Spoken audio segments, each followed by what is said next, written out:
Muy buenas tardes a todos. Eh, Nosotros somos de la Facultad de Estudios Superiores de Zacatlán y estudiamos la carrera de actuaría. Nosotros les vamos a presentar el tema de espacios completos de funciones para la materia de análisis matemático.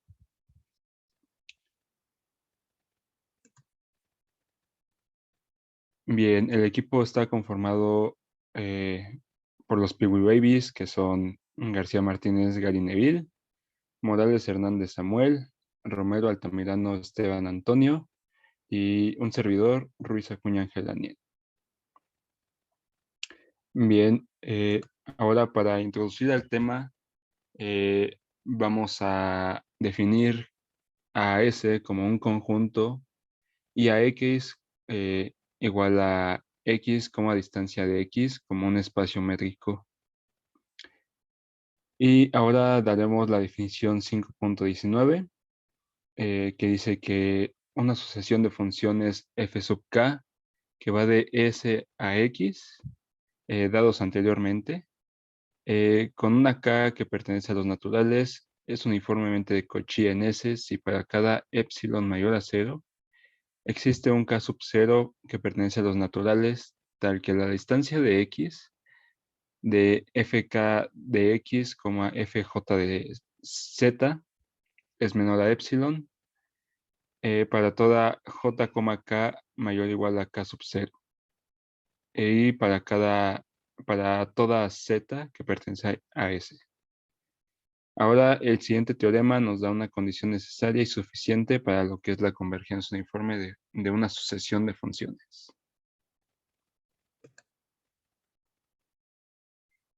El teorema 5.20 se denomina como criterio de convergencia uniforme de Cauchy y dice que sea X un espacio métrico completo, una sucesión de funciones f sub k que va de S a X, donde k pertenece a los naturales. Se dice que converge uniformemente en S si y solo si f sub k es uniformemente de Cauchy en S.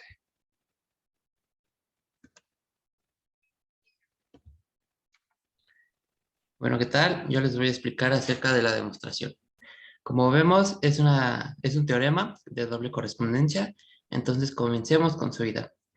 Si f sub k, que está definido como la sucesión de funciones de f sub k, converge uniformemente a f en S, que es nuestro dominio, entonces dada epsilon mayor a 0, existe un punto k sub 0 que pertenece a los naturales, tal que la distancia x de fk evaluado en z a fz es menor a epsilon medios para todo k mayor o igual a k sub 0, para todo z que pertenece al dominio.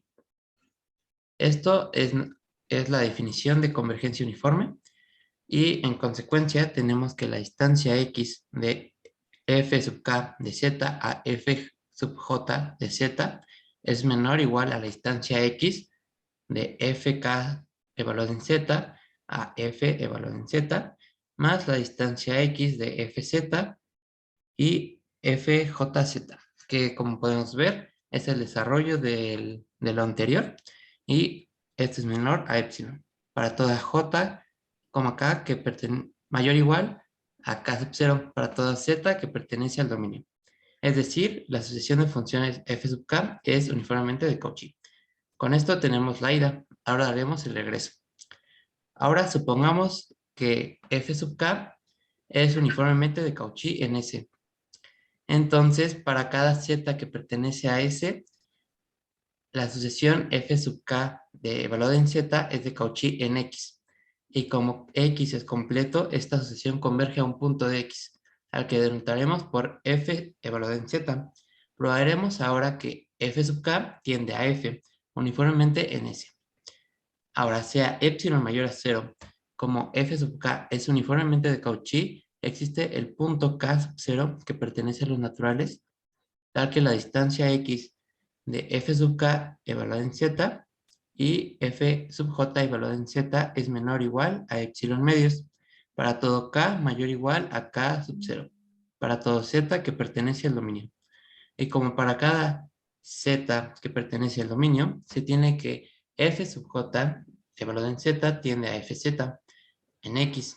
Entonces existe k evaluado en z que pertenece a los naturales. Esto quiere decir que depende de z, tal que la distancia x de fj evaluado en z a fz es menor a epsilon medios para todo j mayor o igual a k evaluado en z.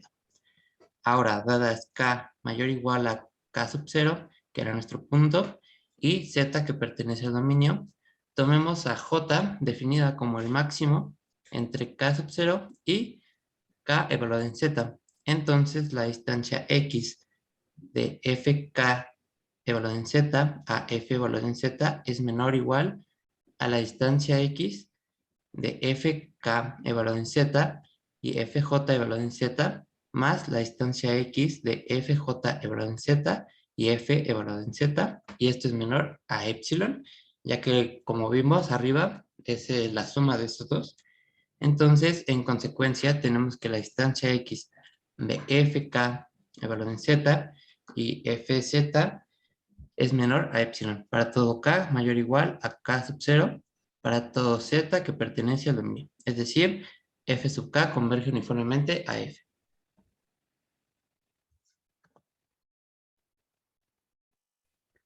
Hola, yo les voy a hablar del corolario 5.21 y dice así. Sea S un conjunto, Z un espacio métrico y X un espacio métrico completo. Bueno, una pequeña pausa. ¿Qué quiere decir que X es un espacio métrico completo? Bueno, un espacio métrico es completo si toda sucesión de Cauchy contenida en X converge a un elemento de X. Es decir, existe un elemento del espacio que es el límite de la sucesión. ¿Sí? Y bueno, así entonces los espacios métricos del conjunto de las funciones acotadas S y X y el conjunto de las funciones continuas y acotadas de Z y X son completos. En particular, si V es un espacio de Banach, entonces el conjunto de funciones acotadas SV y el conjunto de funciones continuas y acotadas de ZV son espacios de Banach. ¿Qué es un espacio de Banach? Bueno, es un espacio vectorial normado y completo en la métrica definida por su norma. ¿Sí? Bueno, vamos a pasar con la demostración.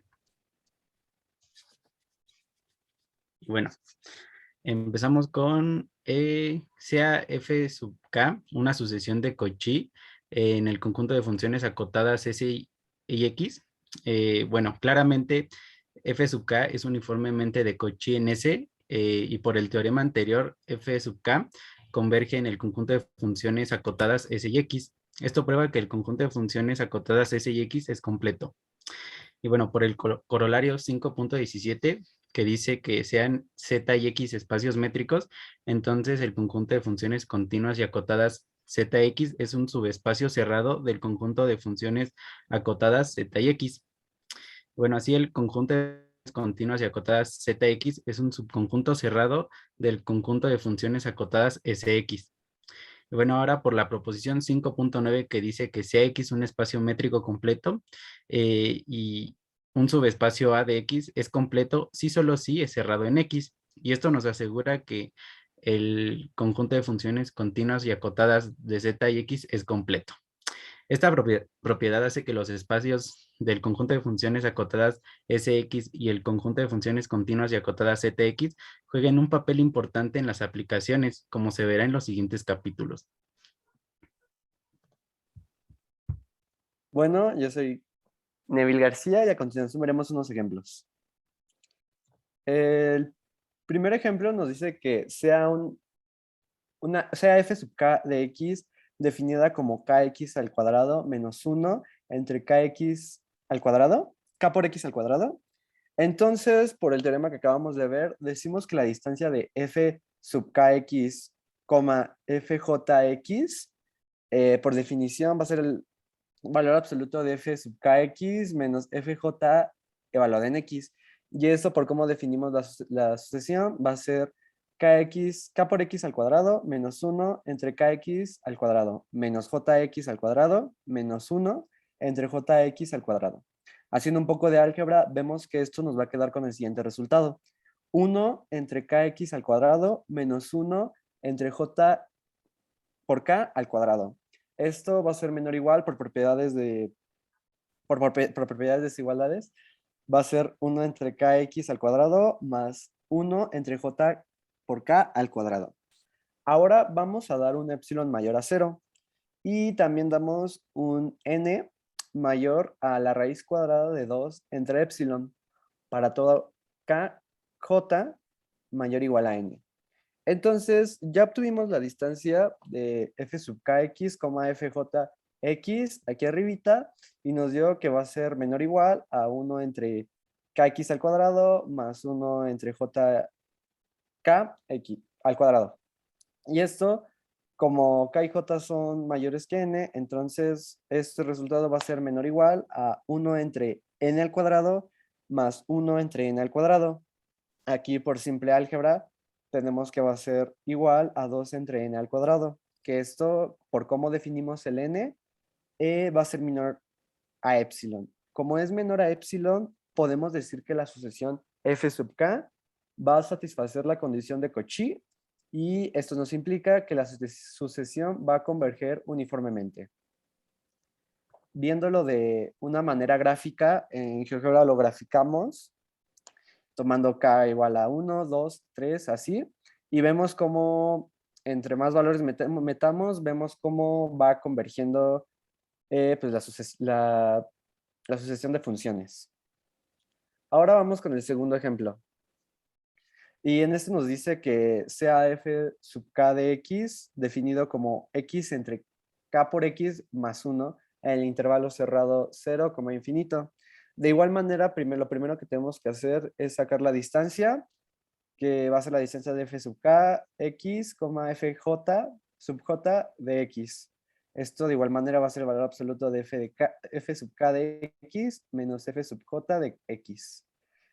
Vamos a tener que va a ser x entre k por x más 1 menos x entre jx más 1. Haciendo álgebra, vamos a obtener el siguiente resultado, x al cuadrado por j menos k. Todo eso esto dividido entre kx más 1 multiplicado por jx más 1.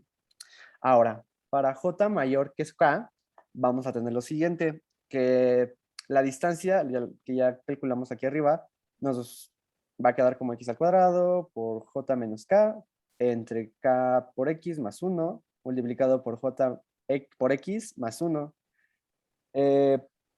Haciendo álgebra vamos a ver que esto es menor o igual que x al cuadrado por j menos k entre kjx al cuadrado.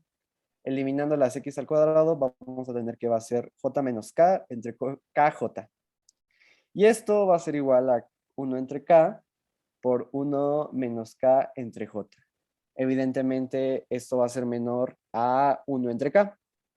Siguiendo tenemos que si damos un epsilon mayor a 0 y si escogemos un n mayor a 1 entre epsilon para todo k mayor a igual a n y también como ya lo dijimos aquí arriba para todo j mayor que k vamos a tener entonces que la distancia de f sub k de x, fjx va a ser, como ya lo calculamos aquí arriba, 1 entre k.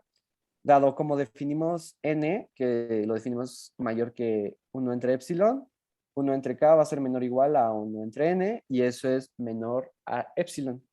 De igual manera, va a satisfacer la condición de Cauchy, e igualmente vemos que esta sucesión va a converger uniformemente. Igual, visto de una manera gráfica, vemos como si lo graficamos, siendo k empezando desde 1, 2, 3, 4, 5, vamos a ver cómo poco a poco va convergiendo al eje de las X. Y estos fueron algunos ejemplos.